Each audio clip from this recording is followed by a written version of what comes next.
So welcome once again.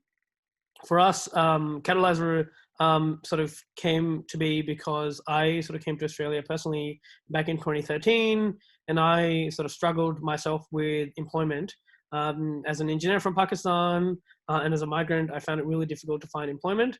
And that was something that sort of drove me to decide that I wanted to start my own business as a way to employ myself. So that was back in 2016 when I decided, look, I'm gonna start my own business.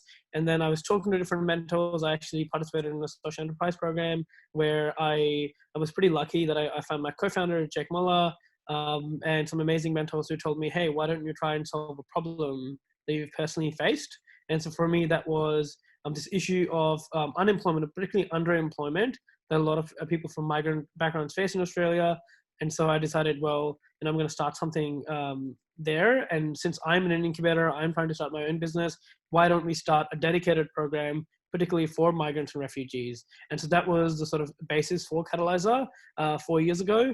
I'm really, really stoked to share that, we've sort of recently had our 4th anniversary. We have a community of 250 migrantpreneurs. And we've sort of coined this term because we really wanted to make sure that we highlight the amazing success stories, the amazing talent migrant entrepreneurs have across Australia. So that's one of the reasons why we've coined this term. And we've got 350 migrantpreneurs in our community. We've had 130 plus businesses that we helped start. And really what we do is we've got 2 programs that we run. So one is sort of Pre-Accelerator. Some people know it as Ideate as well, which is basically masterclasses for 12 weeks and some sort of light touch mentoring to help people progress an early stage idea. And to get it, give it some shape and get it basically into a startup phase. And then this program, which is more Accelerate, is the next program after that. And this is where we really do a lot of intensive work. So we take in the top teams that we can find, either from Ideate or also from outside. So some of you, obviously joining us directly, and then we basically help you for another 3 months. We've got entrepreneurs in residence, and the focus really is on execution. So you get a lot of accountability. So if this is something that you're looking for in terms of help for someone to keep you accountable, but also give you advice, we're there to help. We also connect you with our networks of investors, of different sort of mentors, corporates, and government as well, because, we realize that no one can do this alone. We definitely can't help you alone. And there's a lot of people in the ecosystem who's really willing and ready to help. And so our goal is to make sure that, we can extend that opportunity to you. And this is something that's really important for a lot of migrantpreneurs because, when you come here to this new country, oftentimes, you don't have the right kind of networks to help you progress your startup. And then we also do some coaching, particularly for founders, who need some help in terms of, converting you from a founder to the CEO. So there's a lot that's involved in terms of leadership, in terms of thinking about, how do you set up operations and so on. So Marlo has previously helped scale a startup and she can talk a bit more about that as well at Hey You. And so she can help you understand some of the operations and systems. And I can help you more from the leadership perspective and sort of a big picture strategy and thinking.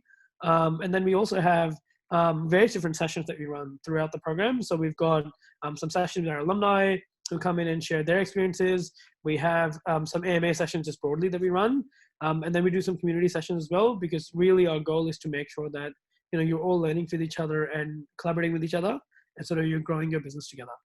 So that's why we exist. And I'm really, really glad to see all of you here. And Marlo's going to go in a bit more detail around what the program actually is and how it runs. And then we'll open for Q&A. Thank you.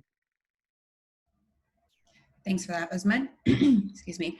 So I'll start real quick just by posting the link to the Accelerate program page in the chat for you guys to see if you haven't seen it already. So I'll start real quickly by going over our program overview. So just give me 1 second. We'll be sharing our screen. Okay, here we go.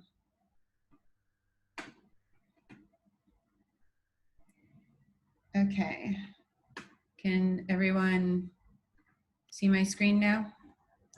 The program overview?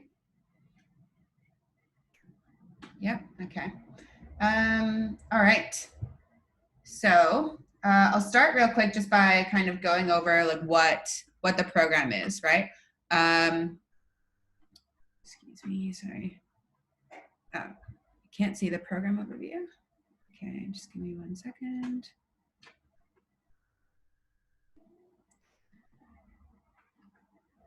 Okay, sorry guys. You'd think I would be across Zoom by now, eh? It's not like I haven't used it every day for the past 6 months. Okay. All right, here we go. So I think that's good now. Okay, sweet. So yes, I'll start just, I guess, with like the fundamentals, I guess, the structure of the program. So some of you may have already read about or done our Ideate program, which Osman touched on a bit earlier, which is effectively a 12-week program where you go over different, master classes of startup fundamentals. So we'll do things like user testing and prototyping and all that. But the main objective of the Ideate program is to educate potential and just kind of early stage founders on these really important topics that that they'll come across as they're trying to validate a business idea or as they're trying to start a business. So this program does differ quite a bit from that, in that the Accelerate program is very much for people who have already started kind of started that journey. So basically how this will work is that each team, so we'll accept up to 25 teams. So that's another major point of difference between our Ideate program and our Accelerate program, is that our Ideate program generally has a significantly larger intake as well. So we'll take about a maximum of 25 teams into the Accelerate program. And effectively, we're looking for teams who have already started their business. So they're already operating under an ABN, so either under a company or at the very least as a sole trader, less than 2 years old, and then also, of course, operating in Australia. So basically what we'll do is we will pair up those 25 teams. Each team will have an entrepreneur in residence, and that entrepreneur in residence will act as your coach for the 12 weeks of the program. So on a weekly basis, you'll be expected to meet up with your coach, with your EIR, to discuss the things that you committed to getting done the week prior, the things that you're committing to getting done in the week coming, and then any obstacles that you might be facing, along the way. So that person is there to really to support you. Like, that is their job, to support you, to help you succeed, and to help you hit the milestones that you've set for yourself. And then in addition to that, so that'll be once a week with your EIR. In addition to that, we'll also hold a weekly event. So a weekly event with us, with the Catalysr team, and with the rest of your cohort. So this is where our program overview, I guess, comes into play. So the weekly event, we call them community sessions. Our community sessions will be held every Wednesday night between 5 and 7:30 p.m. on Zoom, of course, given the circumstances. Some of you might have originally seen that we really wanted to keep the program localized in Sydney. We did want to, we wanted to do as many in-person events as we possibly could. But I think, given the circumstances, the safer bet, was to run it completely online. So of course, we'll still hold out hope for an opportunity for us to meet up in person, perhaps in the coming months. But for the time being, we do want to make sure that everyone's comfortable, everyone's safe. And then there's also a silver lining, which is that, we get to accept a lot more people, a lot more migrapreneurs from across Australia. And then we can also get a lot more guests and a lot more, people kind of from our community of mentors and partners to take part in our community sessions as well, seeing as we're not bound by an actual physical location anymore. So basically I'll go over the schedule now. So the schedule, so week 0, it'll start with a startup bootcamp. So we will have more details on this further, closer to the date. But effectively, we're planning to do this on the 29th of August, which is a Saturday. We call this week 0 because week 1, or the official, I guess, start date of the program, will be the following Wednesday.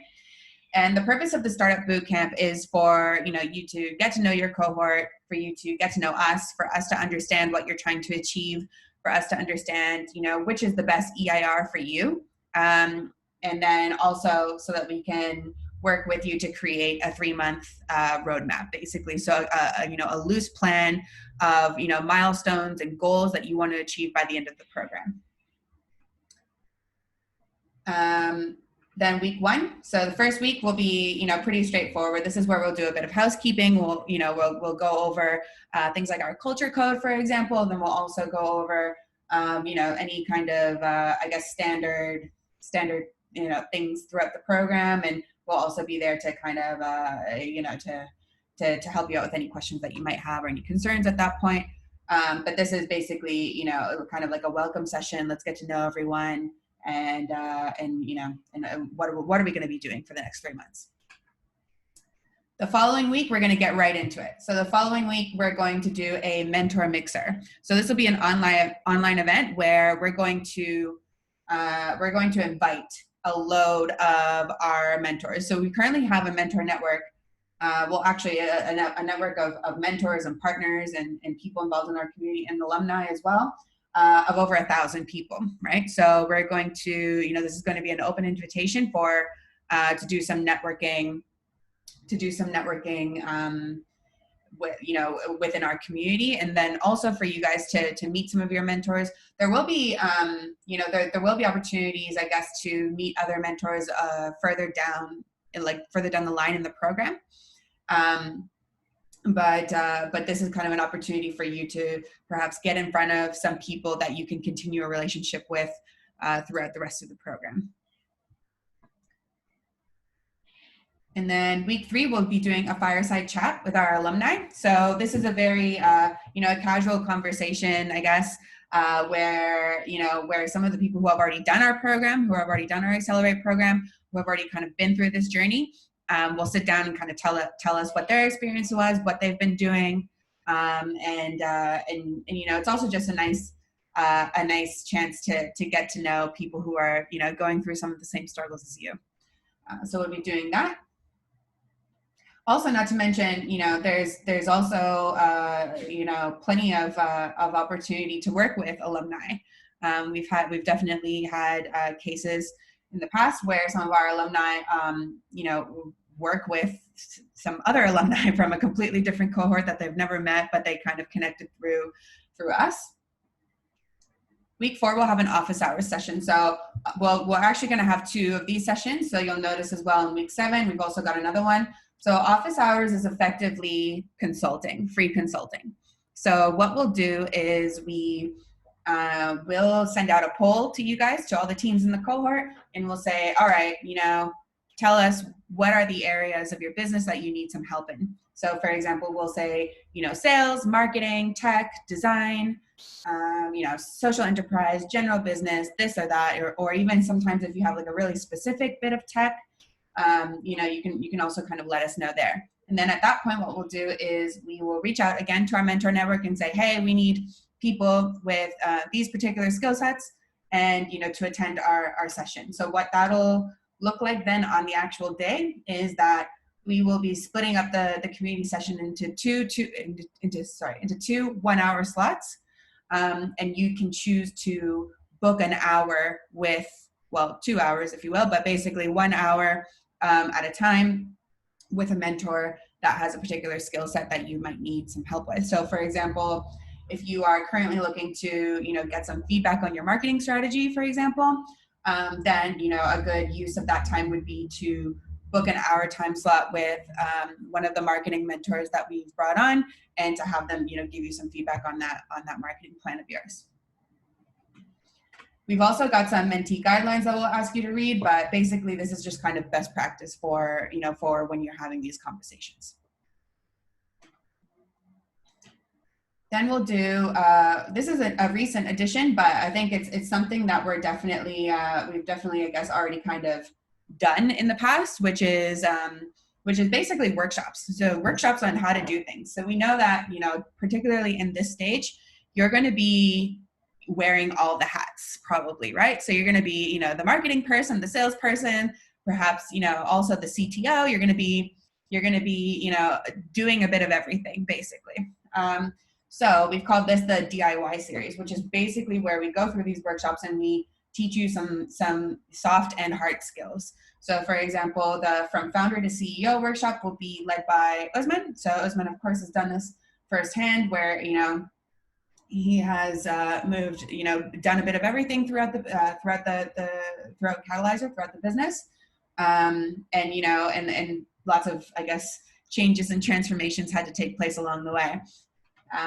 We'll be doing this a couple of times. So for example, further down here, we'll be doing one on how to create a compelling pitch deck and what are the differences in the pitch decks that you need to have. We'll also be doing things like marketing 101. So just like very like super basic, you know, marketing for beginners, and, you know, with actionable techniques and items that you can do yourself without having to spend a load of money on an agency or even on an employee or a freelancer, for example. And then we're also going to do a video editing crash course, which I will, well, okay, yeah, I might as well get into this now. So basically, the video editing crash course will be, again, the idea is that we know that you are probably going to be the person doing all these things for yourself, you know, for a while, right?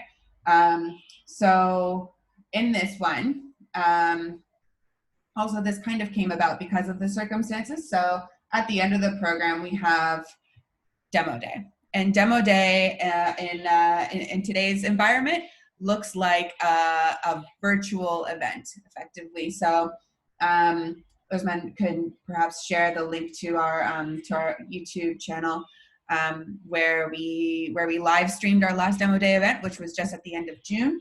But effectively, what we did was we had our last cohort create pitch videos. So you had to write your pitch, film your pitch, edit your pitch yourself, and then what we did was we held a live streamed event where we played all those videos, and we also did some Q&A with all the founders.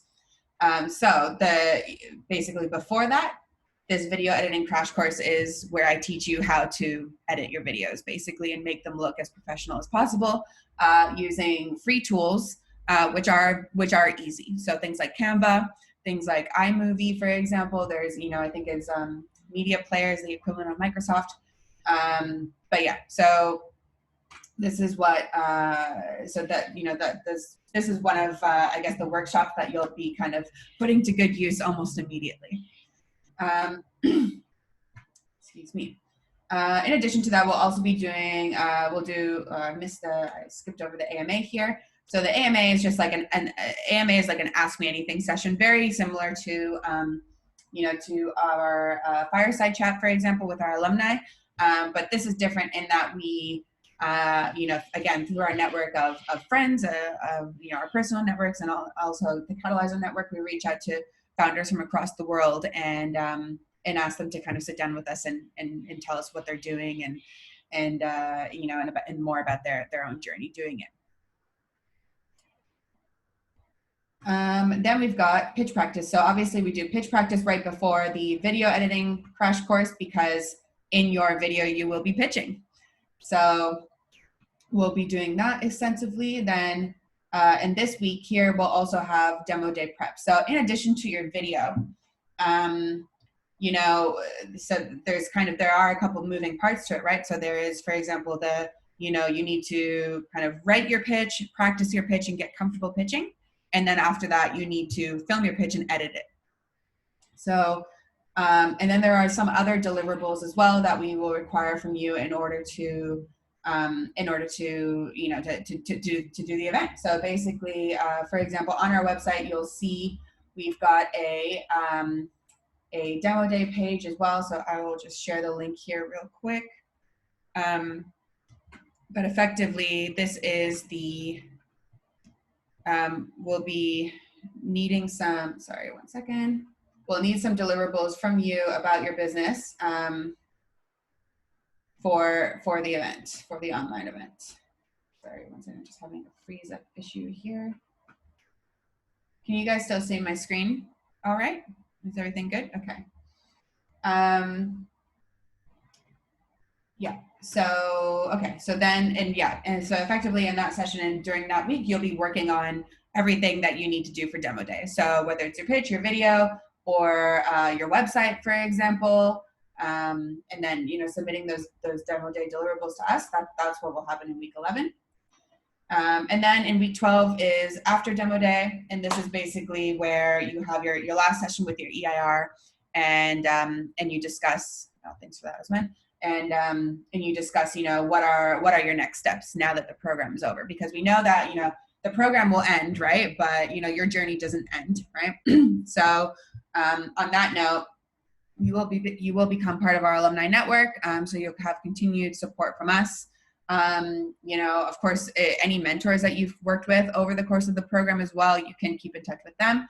But we are here to support you. And so that last session there with your EIR is more about, just us understanding, I guess, how we could potentially help you moving forward. So that's the overview, I guess, of the schedule of the program. And then there are some things here that I do want to also flag with you guys. So just give me 1 second.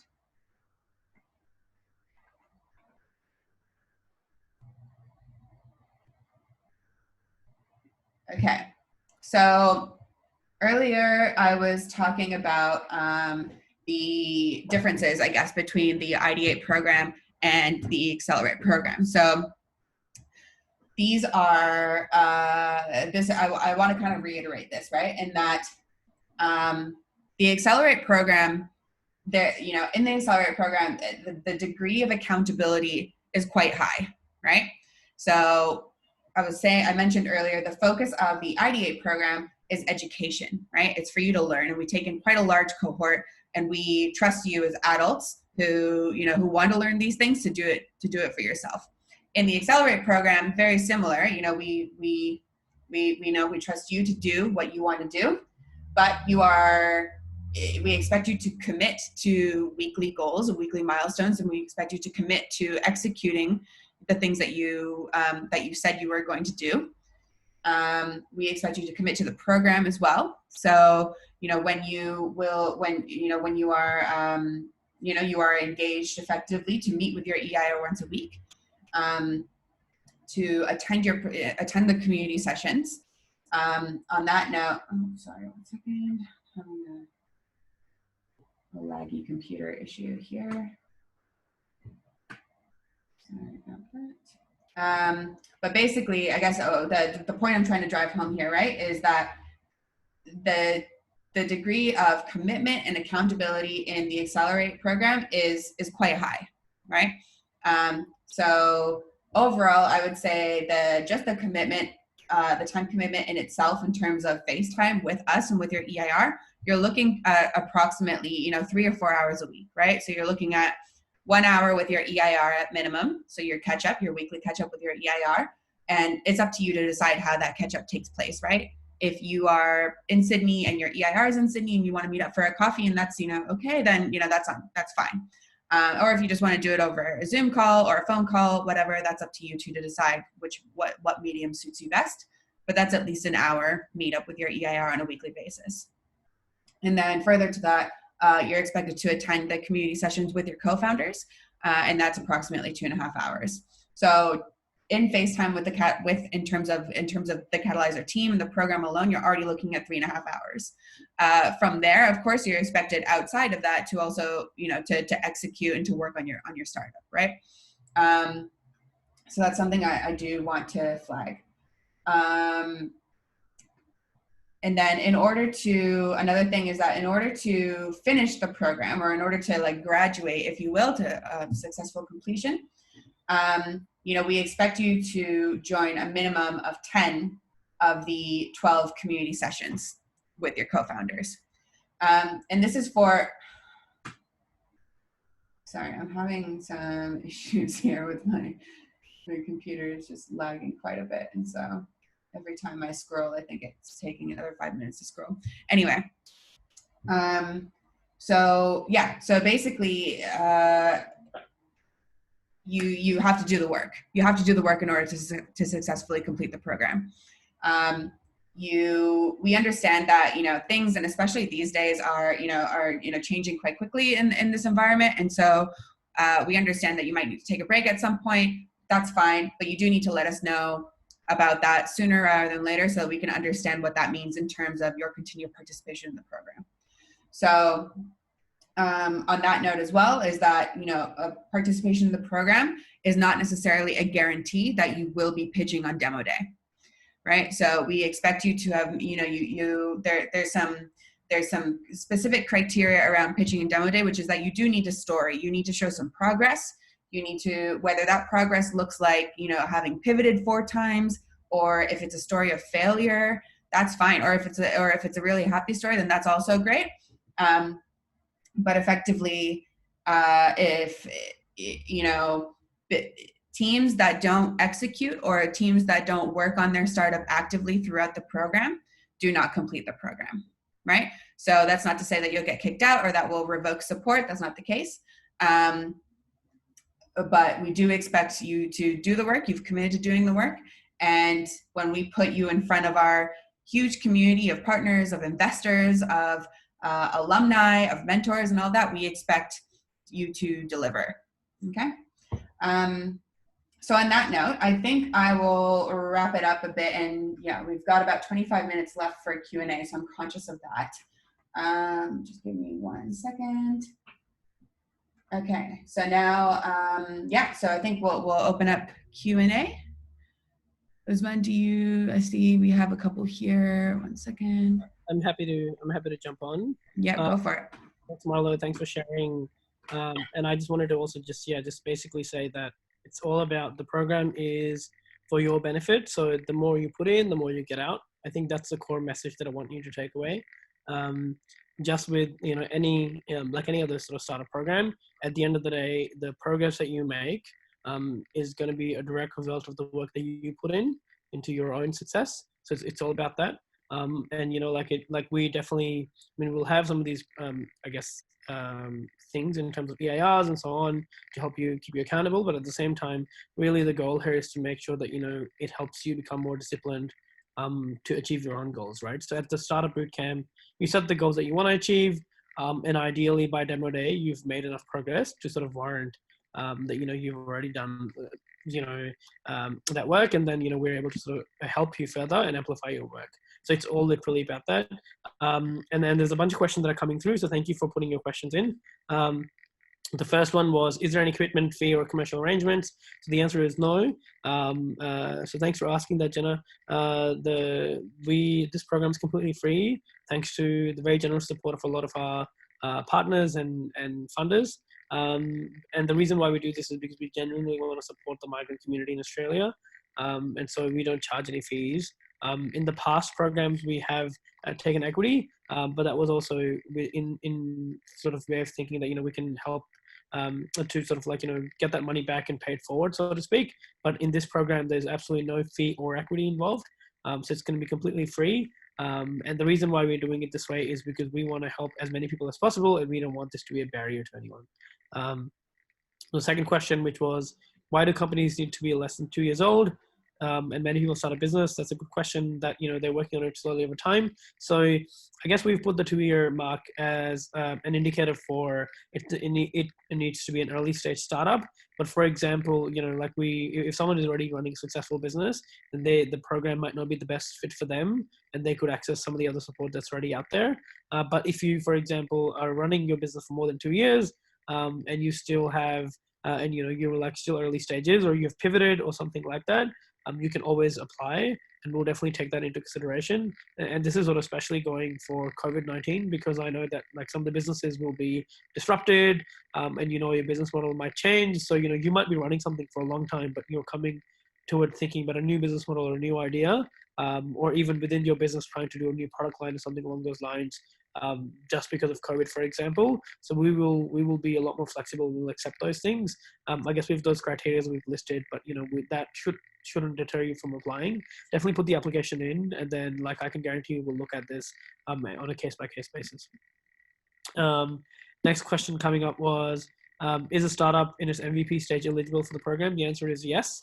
The reason why, I mean, it's Accelerate, so we want you to at least have an idea of, you know, what is the problem that you're trying to solve, have some sort of a solution, and ideally part of the market if you can, you know. So that's why we say, you know, you need to be a sole trader or, you know, running a business. But even if you've got an MVP and you've got something and you've already done some validation and testing, then you're definitely eligible. And I highly recommend you applying, right? And application doesn't take that long. So in any case, this is sort of like a blanket, I guess, invitation to everyone who is on this call, and just generally you should apply, right? You miss 100% of the shots that you don't take. So this is really, really important that you apply. And in the best case scenario you get in, even if you don't get in, you'll get a bunch of feedback, which can be useful on your startup journey. And if, for example, you're not a fit for us, we can also refer you to other programs or other places that can also help you, because the startup ecosystem is pretty large, but it's also, very well connected, because, we work with a lot of different partners and organizations. So we can also tell you, okay, maybe this might not work for you right now, but there might be other opportunities that you can go to. But if you have an MVP, definitely apply, because you are eligible. Another question was, do you accept businesses registered as a partnership? Thanks, Ariana. Good to see you here. Yes, we do. We do accept businesses registered as, any kind of model is fine. I guess what we do have, what Marla hasn't mentioned here, is we do have some partnerships in different areas. So we've got a legal team. We've got a peer in law who partners with us, and they can also give you some sort of pro bono legal advice. So if you want to continue as a partnership, or if you want to do something else, that's also fine. But it's your business at the end of the day. If you think that that's the best business, I guess, like legal and sort of governance structure that you want to continue with, then that's totally fine with us. I think there's another question, which is a startup at initial stages not generating income eligible? The answer is yes, as long as you have figured out your product. So this is really important. What we don't want are people coming in saying, hey, I have this idea and I want to do this, because we've got a separate program which is a lot earlier stage than this one, where you can just come in with an idea. Here we want you to have at least some sort of a semblance of a product, some core understanding of your market, and have done basically some of the groundwork. And the reason why is because we want to connect you to our mentors, to our investors, as well as to our broader network. And so whenever you go to them, you've got to have something that you can share with them and actually get some valuable feedback and advice. And if you're just super, super early, then it might not be the right fit. But as I said earlier, apply. There's no harm in applying, and then we can definitely tell you whether you're too early or not. What's the cost of participating? Again, same answer. There's no cost of participation. It's completely free. So, there's no hidden fees. There's nothing like that. You can trust us. We are a not-for-profit organization. And the goal here is genuinely to support as many migrant entrepreneurs as possible to help make their startup work. How many of the startups in your last cohort were able to raise funds, and what is the average raised by them? Can we have a look at the EIR profile before we decide to join the accelerator? Great question. So last cohort, so we just recently finished a program in Melbourne, and I would say probably 5 out of the 25 were able to fundraise. And there are different stages. Like some of them got into, because we are at that pre-accelerator stage, some went into an accelerator, let's just say, and they were able to get about 50 to sort of like 60K type of funding. There's a couple that got more. So there's one that got 150K, and they were in Adelaide. And so, yeah, it's a mixed bag. And if you want more information as well, like you can go to our website and you can see a bunch of different startups and sort of look at their journey. One of the things that we're trying to do for the future is basically have all the profiles of different startups that we supported in the past, and have like a dedicated page for them. So then you can actually track their success and what they're up to. Then, so like answering your question about the average raise, I would say it's about 50 to 60K for those that were wanting to raise. But then there's a bunch of startups that don't want to raise just now, either because they want to bootstrap and then get better terms in the future, or they for example, they think this is not the best time to raise because of the pandemic. So it really depends. Regarding the EIR profile, absolutely, you can go to our website. And go to the team page. You'll be able to see some of the EIRs that have worked with us in the past, particularly in the Melbourne program. So some of those EIRs are going to be continuing with us. So that's Rai. She's going to be one of the people. She's been a product veteran for 15 plus years. You've also got Vanita. She's also helping a lot of people of color, and particularly women of color, starting their own businesses, and is a really good coach. We've got Roberto, who has helped start businesses here in the UK and also in Iran. Of all places, and he's got a wealth of experience as well. And then we've also got people who have got more sort of tech backgrounds as well. And so you can see like there's a mix of different people who are going to be supporting you as EIRs, and they're all on our website. You've got multiple co-founders. Do all need to commit to attending the community session, or is it okay for just one co-founder to attend? So I would say for community sessions, ideally as many of you as possible. right? Because there's something, there's a learning you can take away, but the minimum requirement is that at least one person should join from the team. But for the EIR catch-ups that you have on a weekly basis, we highly recommend the whole team to be there. And the reason why we say that is because it's really important for everyone to talk the EIRs to get the sort of same type of advice and everyone to be on the same page in the team. So if you have multiple co-founders, I would say it's a good thing to have multiple co-founders because that means that you're sharing the load. But definitely, bring them to the EIR sessions. But the community sessions, definitely at least one person should come along. And you can also sort of divide and conquer. So you might, for example, some people might want to come to one of the office hour sessions. Some people might want to come to a particular AMA session or things like that. That's you can also decide who's going to show up. But ideally, if I were you, I would try to attend as many of those sessions all together as a team as possible. Application form, I think that's something that Marlo, you can share. I think you probably have already. If you can reshare it again here. And we'll also, I know that all of you registered as well for this session, so we'll also email you the application form if you don't have it handy, but you can find it on our website as well. It's to the Accelerate page down there. Okay, what else do we have? Do we need a video in the application? This is something that we initially added as like an option that we wanted to give people an opportunity to pitch themselves. But then we also realized that, for some people, this could be a barrier to actually create a video. And, there's different levels of expertise in there. And so we've decided to take the video component off. So, we don't need video from your side. I think that's all the questions here. Yeah, we are a charity and don't have an ABN or any registration. Can we apply? Adriana, yes, you can apply. But then like the question is, if you are a charity, have you already registered your charity, or is it something that's in the process of doing that? And like we do support tech startups, but we also support social enterprises. So our focus really is on making sure that we can help you become sustainable. So even as a charity, there could be a social enterprise business model that you can learn about. So I would say, again, we'll sort of deal with it on a case-by-case basis, but definitely open to looking at your application and seeing what you're working on. I think that's everyone so far. Is anyone else who has a question that they want to ask? Or Marlo, do you want to add anything? Yeah, I just wanted to add real quick in terms of the EIRs. So this one gave an overview about some of the EIRs that worked with us in our last cohort and that will be working with us in this program as well. I've also shared a link there to a blog post where I kind of went into depth a little bit more about each person, about each EIR, so you can have a look there. In addition to that, in our demo day video, they're like right in the middle. So if you look in the description, you'll see the timestamp. Right in the middle, our program manager from our last cohort, Kim, did a bit of a 15-minute chat with all the EIRs as well. So you can get a feel for them there too.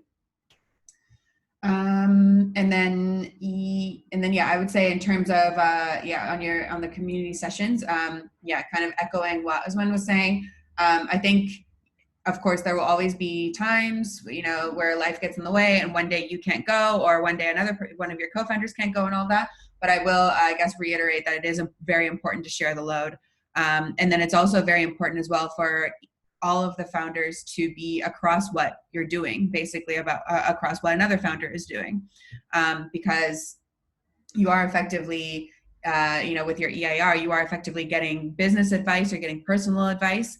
And then when only one co-founder is kind of getting that or acting on that, then that can also, the other co-founder is, at a bit of a loss. And there's also, it's important, I think, for everyone in the team to be across that. So absolutely, it's fine, when not everyone can show up.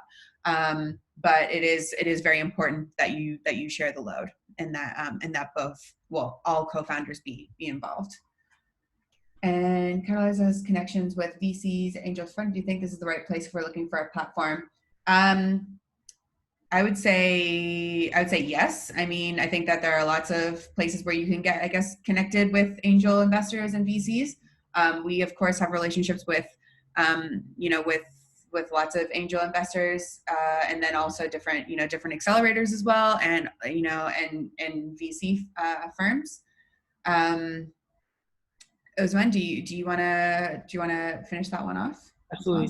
So there's a few things that I wanted to also share on that front. So Firstly, we do have a lot of connections both in Sydney and in Melbourne.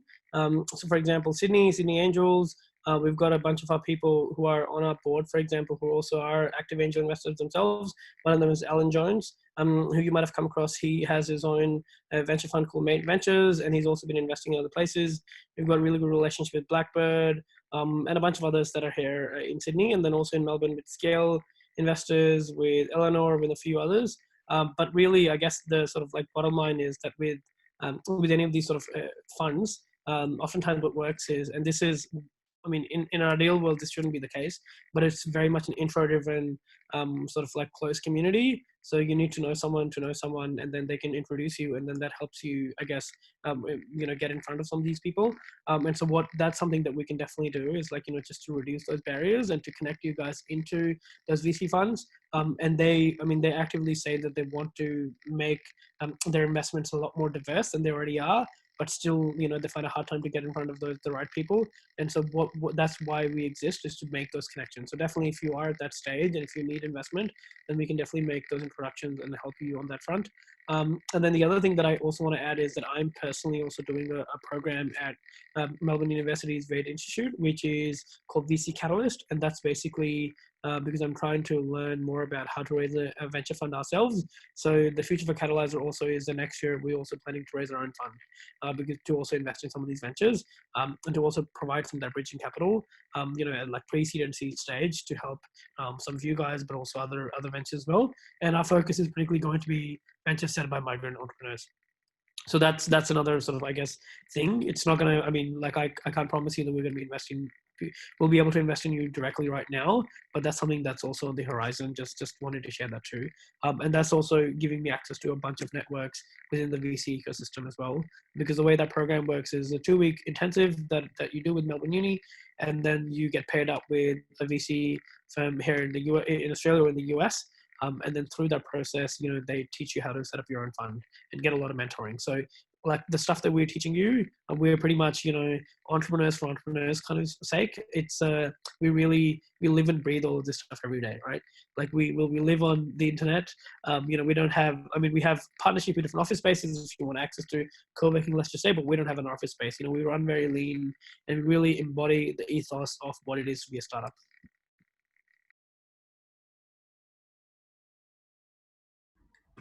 Yeah, I think we've got one last question here in terms of the criteria that we're looking at in selecting startups. So Usman mentioned earlier, so we are looking to, we support startups like tech startups. So basically, if you're solving a business problem with a technical solution, or social enterprises. So you may not necessarily have a technical solution, but you're kind of looking to either solve or benefit a social effort through your business. It can also be a combination of the two. And then in addition to that, we're also looking to support businesses who are looking to, either relieve or help people who are affected by COVID-19 as well. Sorry, go ahead. One thing I would also want to add here is basically with the eligibility criteria, the key eligibility criteria is that the startups need to be run by migrant, like at least have one person from a migrant or refugee background within your team. Previously we had a sort of like a location restriction. Now you can apply from anywhere in Australia. So you need to be in Australia to be participating in the program. If you're not, unfortunately, you're not eligible for this stage. Beyond that, whether you're early stage and how we define early stage, whether you're registered or not, or what kind of business model you have, those things, we've put it there as eligibility criteria just to help us with our own process. But at the same time, a lot of those things can change, right? So for example, if you want to become a sole trader, you can apply for an ABN today and get something in, straight away. You can also do, like again, at the same time, you can try and get the, like with the early stage, as I said, I guess define the distinction between, you can still have an idea that can be early stage but more than 2 years old. So we can look at those exceptions and make those exceptions, and that's fine, because again, it comes back to us, and we can look at if the team is right, if the idea is right, then we can definitely help with those things. And then in terms of, I guess, another question that's coming up is like, if you're accepting startups from international students, the answer is yes. Because international students is one of those, I personally was international student myself previously, and I can tell you that, international students have some amazing talent. And actually, Tony, I was talking to you about this yesterday. So Tony did our program, idea program, and we were just talking about this earlier, where international students bring so much to Australia. Unfortunately, there's not a lot of pathways for international students to get to start their own, I guess, business, and also to stay here. But we want to provide that pathway. So one is obviously we can help with the program, but also we've had previously people from international backgrounds who've been able to get some entrepreneur visas, particularly in Adelaide and South Australia, where there's a new innovation visa. And so you can then figure out a way to stay here and register your company and all of those things. So if you're an international student, we highly recommend you to apply as well. And that's what, when we say migrant-led, we basically mean anyone who's not born in Australia. So it's very, very broad definition. You can be on a partner visa, you can be a refugee, you can be a migrant, you can be an international student. Everyone is welcome. We try to be as inclusive as possible. Is there a time frame for your definition for migrant? No. The answer is, if you're born outside of Australia, or even if you have like one person in your team who is born outside of Australia, so you can be Australian, born here and all of that, and that's fine. You could be here 10 years, you can be here 20 years, doesn't matter, right? And the reason why is because why we exist is because we know that the migrants bring so much to Australia. Migrants like ourselves make amazing contribution to Australia, and we really want to amplify that, both with running this program and supporting you guys to start your own business, but also in telling your stories, and also to making sure that people in Australia can see that. And there's dedicated support for it.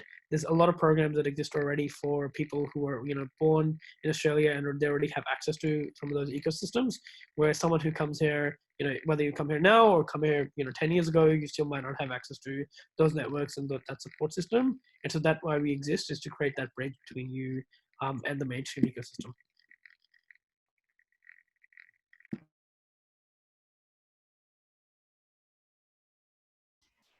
Okay, so we've just got a couple more minutes left. So what I might do is I might just go over some key dates real quick. So first of all, thanks everyone for attending, and thanks for your questions. In terms of key dates, all right, so applications are currently open. So you have until the 23rd of August, which is a Sunday. So that's about, what is that? It's about 2 weeks away, more or less. So 23rd of August at midnight, applications are closing. So at that point, we won't be accepting applications anymore. So basically, do make sure to, if you have any questions, do send them to us sooner rather than later. In addition, and other than that, do make sure to submit your application beforehand. In terms of your, even if even again, kind of what Osman was saying earlier, is that even if you do have some doubts perhaps around the eligibility of your startup, or around, the dates or whatever, do get your application in sooner rather than later. So again, application deadline, 23rd of August at midnight, which is a Sunday night. We will aim to notify you of our decision before or by the 25th of August at 5 p.m. So that is the following Tuesday. So applications close on 23rd of August, Sunday night. And then if we haven't already, told you what the outcome of your application is before then, we will have done so by the 25th of August at 5 p.m. Then from there, again, I think I mentioned earlier when we were going over the schedule, the Startup Bootcamp is currently scheduled for the Saturday, so the 29th of August. We'll provide more details on that once, once we've, let you know the outcome of your application. And then from there, the program will start the following Wednesday, which is the 31st of August, on a Wednesday night at 5 p.m. Okay. Yeah. And then, yes. And then Usman has just shared there in the chat as well, where the key dates and the application as well are there on our Accelerate program page on our website. and then, in addition to that, like as has been said earlier, I'll send around an email in the next half an hour or so, just kind of, reiterating some of these, and then also resharing the links that we've shared here in the chat throughout this info session. But yeah, I mean, we're at 1:29 on the dot. If we have any last questions, now's the time. Now's the time to put your hand up, or to write it in the chat. Otherwise, you'll be hearing from us again soon. I think that's it, Usman. I don't see. Thank you, Ariana, and then thanks everyone for attending. And yeah, we'll be in touch again soon. Have a great weekend. Thanks everyone, and just to like finally say, yeah, even if you feel like you're not eligible, I would still highly recommend you apply, because we can definitely make exceptions depending on your own context. So just confirming that. Thank you once again. Thank you for joining us. If you also have any other questions, you can also reach out to us and email us as well. And we'll try to make sure we get to you as soon as possible. So one of the emails that you can reach out to us is hello@catalysr.com.au. I'll also just pop it here in the chat. But otherwise, we'll see you guys hopefully in the program. Thanks, everyone. Have a great weekend. Stay safe.